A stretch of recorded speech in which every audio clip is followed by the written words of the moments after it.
I'm Karen Chapman-Nowakowski, Editor-in-Chief of the Journal of Nutrition, Education, and Behavior. Today I'm speaking with Dr. Chelsea Kracht, who is the lead author of the article entitled Family Eating Behavior and Child Eating Patterns Differences Between Children with and Without Siblings. Could you just give us a brief overview of this study? Sure. So a little bit more about not only study, but how we kind of came to design it is early on I was looking at parental influences on child behavior, including mother, father, and grandparents. And as these people are very influential to child eating behavior, I also wondered if someone else who would be out at the table, literally siblings, would influence child eating behavior, especially in the younger ages. So I started looking into literature, and I couldn't find a definitive positive or negative, but I did find that children without siblings, so we call them singletons in our study, or single children, had higher rates of obesity compared to children with siblings, so non-singletons. And this is independent of marital status. In the literature, this kind of divergence occurred about at age 8, and we found that children with siblings born within 6 years had lower rates of obesity. Considering that nutrition is one part of energy balance, the question became, well, do siblings lessen these poor eating behaviors, or would siblings subside behaviors related to obesity? So the title of the study was Siblings' Influence on Subsiding Behaviors Related to Obesity. We call this CISPRO for the study. We recruited mother-child dyads of children ages 5 to 7 years old. For the singleton group, the children had to have no siblings below the age of 18, and the non-singleton group had children between the ages of 5 to 7 with a younger sibling between the ages of 2 to 4.9. We did find some literature that last-born children had similar eating behaviors to single-born children, so we had to have the non-singleton be a middle or oldest child. We had an initial visit where we went over the study with the mother and child, and then about a week later we picked up study material, and within 2 weeks we did give the mother feedback on their child's eating behavior.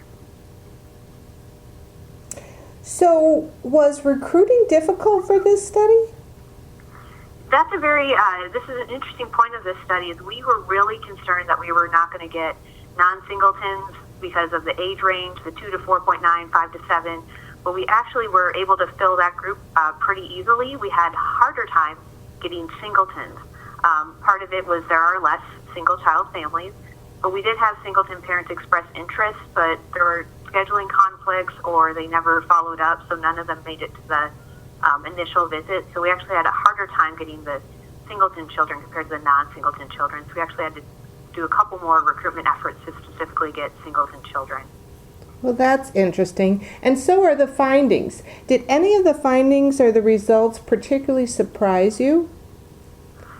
I think the thing that surprised me the most was the compliance with the food logs. We were anticipating lower compliance. We did ask for 3 days, but most of the mothers completed the 3 days.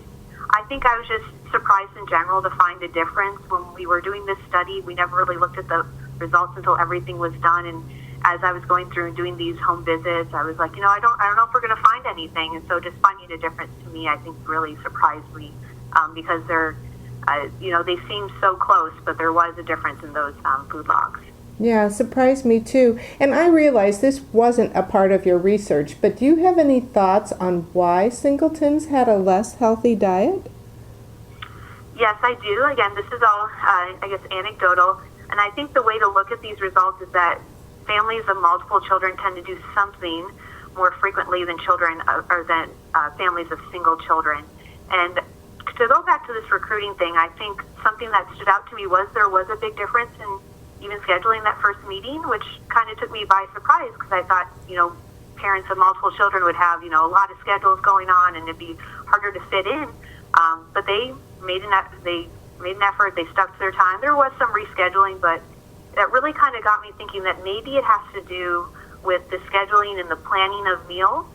We found differences in weekday and weekend.